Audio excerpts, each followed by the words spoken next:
Hello children, today's our lesson is Changing Times from class 4th EVS NCERT. Here is the lesson. My name is Chetan Das. Many years ago, I used to teach children like you. These days, I spend my time by writing about the days when I was young. I would love to share some of these with you. चेतन दास अपने बारे में जब वो young थे उनके बारे में कुछ बातें हमसे वो शेयर कर रहे हैं. A big move. I remember the time when I was 9 years old. It must have been over 60 years ago. That was when we lived in Dera Ghazi Khan. Today this place is in Pakistan. At that time, there were a lot of problems all around us. I could not understand what was happening. One day, Baba told us that we had to leave our village and move to another place. I was sad to leave my house and my village. That was where I had all my friends, all of us, Baba, Amma, my younger brothers and sisters, and I took a train to come here near Delhi. Like us, many people from our area also moved. People were saying that our country was being divided into two, India and Pakistan. Many people from India went to Pakistan just like we moved to India. For some time, we all stayed in a camp. We lived in big tents that were put up in a huge ground. चेतन दास जब 9 years old थे तब India और पाकिस्तान इनका partition हुआ था और इस तरह से कुछ लोग जो है इंडिया से पाकिस्तान जा रहे थे और कुछ लोग पाकिस्तान से इंडिया मूव कर रहे थे. तो ये जो लेसन है इसी के बारे में है कि किस तरह से उस टाइम पार्टीशन हुआ और कैसे लोगों पे क्या सिचुएशन उस टाइम आई थी. जब ये इंडिया के लिए मूव करने लगे तब वो कहाँ पे रुके थे? कैंप में. और वहीं पे बड़े बड़े टेंट लगे हुए थे बड़े से ग्राउंड पे. अब यही उनका नया घर था. A new home. One day Baba told us that we had been given some land in Sohana village. He said that we could build our house there. I was very happy. Baba and Amma worked hard to make the house. We children also helped. Baba dug the soil and we quickly filled the pans, passed them on to Amma. Gudiya and Amma mixed husk in it. Baba put up the walls. We brought cow dung from nearby houses. Amma mixed it with the mud.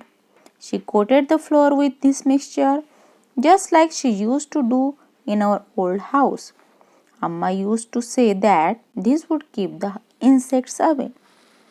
अब इनको government ने कुछ land दी, कुछ ज़मीन मिली सोना village में. वहाँ पे इन्होंने अपना घर बनाना शुरू किया और बच्चों ने और बड़ों ने सबने मिलके ये घर बनाया, मिट्टी से बनाया. फिर उसमें कुछ जो चीज़ें ऐड की गई है जैसे काउडंग है उसको मिक्स करने की वजह से क्या होगा?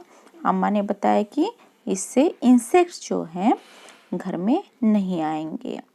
और उन्होंने फ्लोर को उसी मिक्सचर से पोत दिया पूरे हाउस को.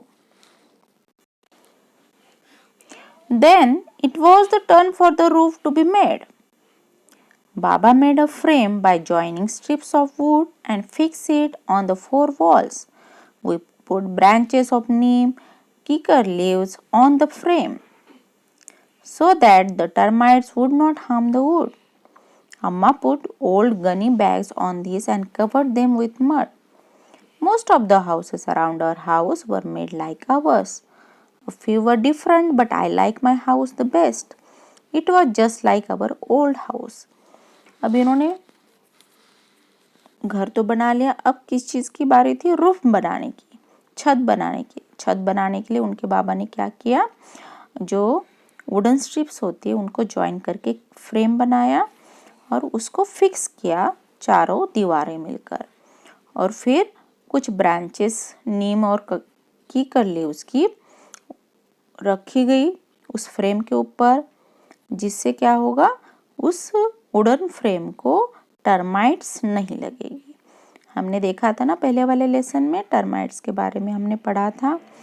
टर्माइट्स, वैस्प कॉलोनी बना के रहते हैं और ये वुड को बहुत ज़्यादा नुकसान पहुंचाते हैं, वुडन थिंग्स को। अब इस बच्चे को सबसे ज़्यादा अपना हाउस पसंद था। A changing house. Time passed quickly. I finished my studies and got a job.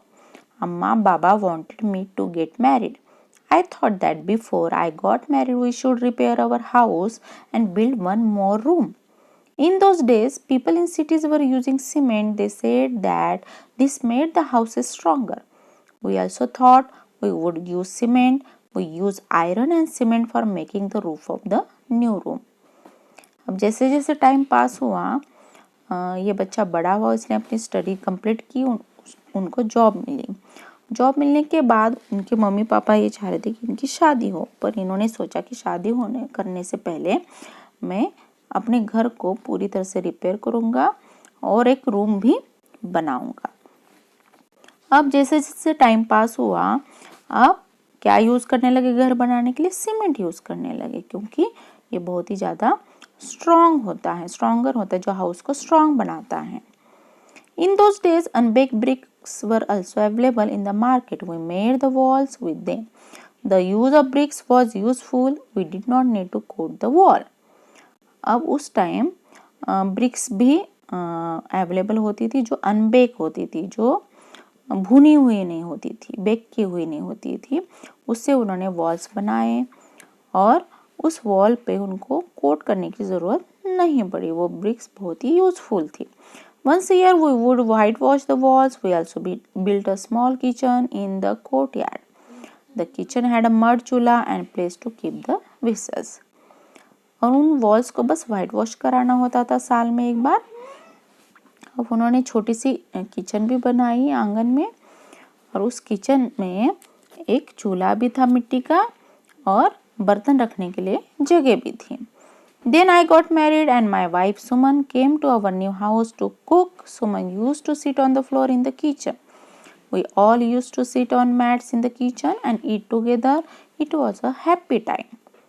अब इनकी शादी होने के बाद जब उनकी वाइफ आई तो वो खाना बनाती थी किचन में, नीचे बैठ के वो खाना बनाती थी और सब लोग मैट्स पे बैठते थे किचन के अंदर ही, और वहीं पे बैठ के वो साथ में खाना खाते थे और खाना एंजॉय भी करते थे, और वो बहुत ही अच्छा टाइम उनका बीतता था। तो पहले के हाउस में और अभी के हाउस में क्या फ़र्क है? पहले के हाउस में सीमेंट यूज़ नहीं किया गया है, मिट्टी यूज़ की गई है और कुछ लकड़ियाँ यूज़ की है रूफ बनाने के लिए, और काउडंग यूज़ किया गया है फ्लोर को कोटिंग देने के लिए। और अभी जो बनाया गया है हाउस, उसमें सीमेंट यूज़ किया गया है और अनबेक्ड ब्रिक्स यूज़ की है। तो अभी का जो बना हुआ हाउस है वो काफ़ी स्ट्रॉन्ग है। People used to go out to the field for their toilet in those days. Some of the houses had a separate place for these. We also made a small toilet with unbaked bricks behind the house. अब उस time लोग जो है कहाँ जाते थे toilet के लिए? खुली जगह में जाते थे, और कुछ हाउसेस में सेपरेट प्लेस भी होता था टॉयलेट के लिए। इन्होंने भी एक छोटा सा टॉयलेट बनाया था, किससे? अनबेक्ड ब्रिक्स से। More changes. My 2 sons and a daughter were born in that house. Time passed. The children completed their studies. 15 years ago, our daughter Simi got married and moved to Palwal. When Raju was to get married, we felt that we should get the house ready for the new bride. By then, everyone was using baked bricks. We also used them for the walls and put a lintel for the roof. We use marble chips and cement for a strong and fancy floor. In the toilet, we put pipes to take away the waste. The kitchen was made bigger. अब धीरे धीरे इनके बच्चे भी बड़े हो गए और फिर उनकी स्टडीज़ कंप्लीट हुई, और उनकी बेटी की शादी जब हुई तो वो लोग पलवल आ गए। फिर उसके बाद उनका बेटा राजू, उसकी भी शादी हुई। तो अब उन्होंने सोचा कि जो नई दुल्हन आएगी उसके लिए घर जो है थोड़ा बड़ा होना चाहिए। अब उन्होंने बेक ब्रिक्स यूज़ की अपना घर बनाने के लिए, और उन्होंने वॉल्स बनाने के लिए भी ब्रिक्स यूज़ की, रूफ बनाने के लिए उन्होंने लिंटेल डाला। और इस तरह से इस बार का जो है घर उन्होंने मार्बल चिप्स यूज़ करके, सीमेंट यूज़ करके और भी स्ट्रॉन्ग और फैंसी फ्लोर वाला घर इन्होंने बनाया। और टॉयलेट में उन्होंने पाइप्स लगाई जिससे वेस्ट जो है टेक अवे हो सके। और किचन जो है उन्होंने और बड़ी बनाई। Now Raju's wife does not use the clay chulha. She stands while cooking on the gas stove. अब जो राजू की वाइफ आई है वो अब मिट्टी से बना हुआ चूल्हा यूज नहीं करती और जब वो खाना बनाती है वो तो खड़े होके खाना बनाती हैं। Now the next, seeing new things. My younger son wanted to move to Delhi when he got a job there.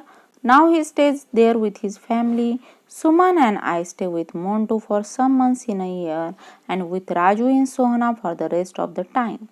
On the way to Delhi from Sohna, we go through Gurugram. So many big high-rise buildings have come up there. A few years ago, Raju renovated the toilet and the bathroom. He used colored tiles in his bathroom. Imagine spending so much money for a place to have a bath. I am now 70 years old. In all these years, I have seen so many changes.